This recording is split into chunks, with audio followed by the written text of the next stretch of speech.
E a gente continua repercutindo, analisando esta decisão do Federal Reserve nesta super quarta. Agora, conversando com a economista-chefe do PicPay, Ariane Benedito, que nos visita aqui nos estúdios da CNN na Avenida Paulista, em São Paulo, para falar e repercutir esta decisão do Federal Reserve. Ariane, obrigado por estar aqui com a gente, pela visita presencialmente aqui nos estúdios da CNN. A decisão do Fed veio exatamente dentro do que você e o PicPay esperavam? Boa tarde. Obrigada, Nak. Boa tarde a todos. Posso dizer que sim, veio dentro do que a gente esperava, porque dado que o mercado convergiu ali para o corte de 0,25, alguns já colocavam 0,50, ou seja, aumentou a magnitude na curva até o final do ano. A gente não teve como não convergir com o mercado. É muito difícil a academia não convergir para o mercado quando você tem um consenso de uma probabilidade muito alta. A gente acabou colocando o corte. Acho que poucas também novidades a gente teve no posicionamento do Powell. A gente achou que o Powell se posicionou muito bem na entrevista, trouxe ali, por mais que a decisão tenha sido dovish, a gente achou que ele manteve o tom de cautela, tecnicamente, como a gente esperava, sempre alertando que mudou sim o balanço de risco de atividade, teve um peso muito grande, mas que a inflação tem os seus riscos à frente e que a gente precisa se atentar para eles, né? Então, deixa ali um resquício que a gente precisa tratar essa condução de política monetária nos Estados Unidos ainda com cautela. Então, para frente, obviamente que a gente, de novo, vai convergir para o mercado, mesmo achando que, tecnicamente, os riscos ainda eles são iminentes, eles precisam de muita atenção, a gente aposta em cortes, mas gradual. Eu acho que 0,25 até o final do ano cabe muito bem para um balanço de risco que agora considera um pouco mais de peso para a atividade do que a sua própria inflação. Então, o call do PicPay é nas reuniões de novembro e dezembro, termos a repetição desta dose de corte de 0,25. E aí me conta um pouco do racional. Você estava falando da atividade. A atividade, esse enfraquecimento do mercado de trabalho começam a ser o primeiro layer de preocupação e a inflação vai perdendo espaço nessa agenda de preocupações de Powell e dos demais dirigentes? Exatamente. Desde a pandemia, a gente tem essa discussão entre mercado e academia para onde que o Fed olha, né? Historicamente, o governo americano, juntamente, né, com o Federal Reserve, tem um mandato de priorizar a atividade. Depois da pandemia, dada a mudança estrutural que trouxe de forma global, a gente viu um pouco de mudança no comportamento da condição da autarquia monetária, olhando mais para a inflação, que foi uma grande novidade para eles nesse tratamento do combate à inflação. Agora, eu acho que a discussão da atividade ela volta um pouco mais ativa ali nas considerações do Banco Central americano, por conta, novamente, de estar vivendo o que a economia americana se propõe, que é essa preocupação com o mercado de trabalho aquecido para fomento ainda do consumo, né? Para eles é muito importante. Então, a gente volta aos primórdios, né? De qualquer forma, ainda a inflação ela não sai da conta. Então, o Banco Central tinha até a última reunião um balanço muito dividido, onde ele tinha ali a inflação elevada com atividade ainda apontando também para o mesmo sentido, acreditando que parte dessa inflação estava sendo fomentada pela atividade. Esse balanço agora muda, né? A gente então tem mais claro sentido de arrefecimento via mercado de trabalho e via também os próprios dados de atividade, né? E que corroboram com a leitura da inflação. Então, a gente vê que tanto na atividade quanto na inflação, o consumo está desacelerando e, por conta disso, criou-se o alerta tanto para o Banco Central americano quanto para o mercado de acreditar que precisa dessa flexibilização. Essa leitura é interessantíssima, porque esse esfriamento da atividade na demanda acontece por quê, Ariane? São as famílias que estão cautelosas e com uma confiança em queda diante das incertezas geradas pelas tarifas, o medo da volta da inflação, alguns preços no varejo têm subido por causa das tarifas, ou é um mercado de trabalho que começa a arrefecer e começa a dar sinais de que, olha, talvez eu não consiga uma recolocação ou aumento de renda. O que pesa mais ou é uma mistura disso tudo que faz com que as famílias botem o pé no freio do consumo?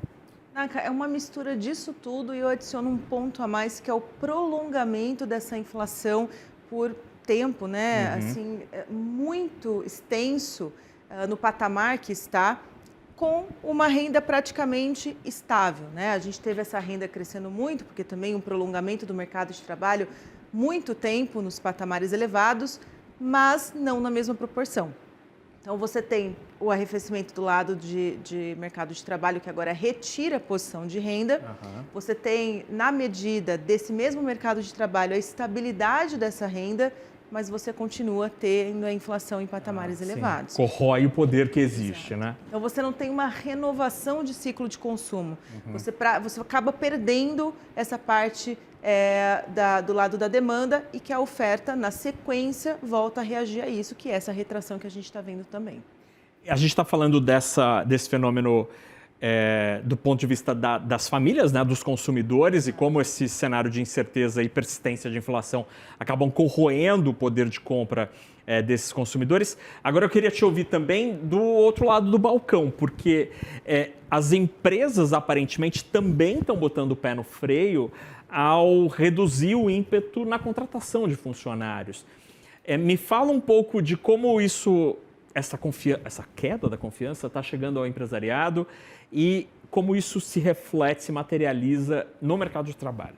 Eu acho que aqui tem 2 pontos principais, Naka. O primeiro é a incerteza, porque estamos aí vivendo, né, ainda os efeitos do que o que foi colocado na mesa inicialmente vai trazer, então, estrutural para esse mercado. Eu acho que as empresas estão com um pouco de receio de fazer qualquer aumento acreditando que a demanda vai ceder ainda mais, então você não acaba, né, tendo essa retração imediata de mão de obra ou não aderência da mão de obra disponível, porque você não vai mexer no seu grau, nível de produção, né, e por conta você vê as empresas não aderindo. E por outro lado, você tem parte das empresas ainda, né, acho que a boa parte, e não fazendo distinção de setores, com as suas margens muito apertadas. Porque quando a gente vai estudar os efeitos das tarifas até o momento, a gente percebe que não tem espaço, não estão conseguindo repassar parte dos efeitos da inflação ao produtor para o consumidor. Isso acaba constrangindo, né, restringindo ali a margem dessas empresas, com menos possibilidade de investimento ou expansão para frente. Esse aspecto é interessante. Os balanços do segundo trimestre já mostraram isso ou ainda não? Parte desses efeitos, sim. Principalmente quando a gente pega em custo. Então, ou seja, o empresariado americano ele está sendo pressionado ali. Está mais, como dizem nos narrow, esse caminho está ficando mais estreito, porque de um lado você tem uma menor confiança, uma economia que segue com os custos elevados e este mesmo ambiente impede o repasse dos preços. Mas a economia americana no varejo, na ponta, tem observado alguns aumentos. Eu queria te ouvir sobre isso.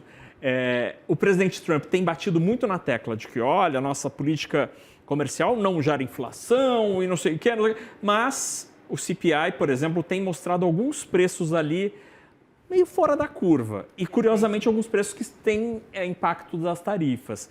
Qual que é a tua leitura sobre tarifas e inflação corrente e a expectativa desta inflação para o futuro? Não temos dúvida que o efeito é inflacionário, né? Mesmo que seja gradual, mesmo que o repasse seja lento, a gente já consegue de imediato perceber esse efeito e a gente espera uma intensificação conforme você vai aumentando a média dessas tarifas, que é o que também a gente vê o caminho acontecer. A cada tratativa que a gente tem nos Estados Unidos, essa média ela fica elevada, né, Nath? Por conta disso, quando a gente projeta nos setores que são mais afetados e principalmente ciclicamente, porque isso vai ter um efeito total a longo prazo para a economia, a gente vê sérios problemas ainda dentro de núcleos de inflação. E aí você soma a esse conjunto, né, que é a inflação que o Banco Central domina, serviços, o principal, que também, como você falou, o varejo tem um impacto ali dentro também nessa caixinha, somado aos impactos futuros que a gente espera que uma hora, né, o produtor não consiga mais segurar esses efeitos por conta de margem, tudo que a gente falou aqui, e comece a repassar, a inflação final ela tem um caminho bem difícil para frente. Então, por isso exige essa cautela toda para mandato de política monetária. Então, você consegue fazer, por um lado, uma política expansionista, mesmo com as incertezas das tarifas, mas, por outro lado, você tem que tem que ir com calma, fazer com cautela, porque esse risco ele é o principal agora que coloca em xeque a trajetória dessa inflação para frente. Então, ela começa a pegar setorial, como você bem citou, e ela começa a se dissipar por todos ali o conjunto de núcleos, exatamente porque ela está reprimida e uma hora ela vai ser repassada em boa parte. Mas aí esse repasse ele tem um teto ou ele tem uma capacidade limitada de gerar uma onda inflacionária por quais características? Porque, em tese, se a gente estivesse no mundo normal, o Banco Central, diante disso, ia falar: peraí, eu não posso começar o corte de juro. Mas, como você mencionou no começo da nossa conversa, a preocupação com a atividade, com o mercado de trabalho, a queda da confiança, tudo isso está dando segurança para o Fed começar o corte de juro. Então, por que essa inflação, que parece começar a colocar a cabeça assim para fora da água, não vai ganhar confiança e se alastrar para a economia americana? Porque acredito que, pelo lado da oferta, a gente tende a equilibrar esse risco. Né? Que é outro ponto que, no nosso cenário base, a gente tem um certo questionamento, porque a gente não acredita que essa desaceleração da atividade econômica ela vai ser tão robusta a ponto de fazer esse equilíbrio quase que 100%, Sim. de você não ter nenhuma, muito pelo contrário, a gente ainda acha que a economia dos Estados Unidos tende a crescer bem para esse ano e para o próximo ano e, consequentemente, a gente também vê quase que uma estagnação dessa inflação, porque você tem menos inflação pelo lado da oferta, mas você passa a ter a continuidade dessa inflação, vindo de choques dessa inflação reprimida por tarifas, por outras políticas que estão sendo colocadas à mesa. Acho que um outro ponto que talvez esteja deixando o Banco Central confortável para início do ciclo de cortes é também menos inflação do lado da demanda, com esses itens iniciais que a gente discutiu, que é a inflação do consumidor, trazendo um pouco alívio por conta desse prolongamento e essa problemática que a gente tem sobre custo e o quanto isso impacta o consumo direto, traz também um certo alívio a curto prazo. Mas vale lembrar, o Banco Central também americano, o Powell também trouxe isso na retórica, dizendo sobre a calma que a gente tem que estar, porque todos esses efeitos são de curto prazo. A gente não pode afirmar que o efeito é estrutural. Então, a gente ainda está data dependency. A próxima reunião, por mais que a gente entenda que dada a comunicação é 0,25, pode não acontecer se a gente tiver já, em grande parte, esse problema da inflação se mostrando nas próximas leituras. E também se tiver uma inversão do dado de mercado de trabalho. Se a gente voltar a ter essa retomada aí do payroll, do JOLTS, se a gente começar a ver, e nos PMIs, porque varejo, se a gente considerar, ele está ainda se mostrando bem nas últimas leituras. Esse dado eu sou meio nerd assim de dado financeiro, de dado econômico. O mercado de trabalho trouxe surpresas com relação a leituras recentes, Os números foram muito piores em várias leituras do que o esperado e as revisões foram sempre para pior. O que está acontecendo no mercado de trabalho, na tua percepção? Assim, a qualidade deste dado, será que piorou? Ou, de fato, a gente está vivendo uma desaceleração que estava meio nebulosa e agora está ficando mais clara? Naka, eu acho que é uma consequência do próprio mercado, do setor produtivo, ter apostado altamente na demanda, por conta de salários, por conta de políticas fiscais, que você tem uma base monetária muito estimulativa. Então, óbvio, se você tem demanda, eu vou querer suprir essa demanda. Então, a gente teve uma contratação. E também não podemos tirar o efeito ainda da pandemia. A pandemia foi ontem, a gente se esquece, mas a pandemia foi ontem. E a gente ainda teve essa recomposição do mercado de trabalho que foi perdido nesse período. Então, a gente acaba tendo números assim, estratosféricos, olhando para esse período. E quando a gente vai fazendo a comparação, é uma comparação quase que desleal. Você está comparando um período de normalização da economia com um período de recomposição dessa economia. Então, na verdade, a gente não pode dizer que a gente está tendo simplesmente uma desaceleração do mercado de trabalho. Não, a gente saiu do período de recomposição para o período de normalização.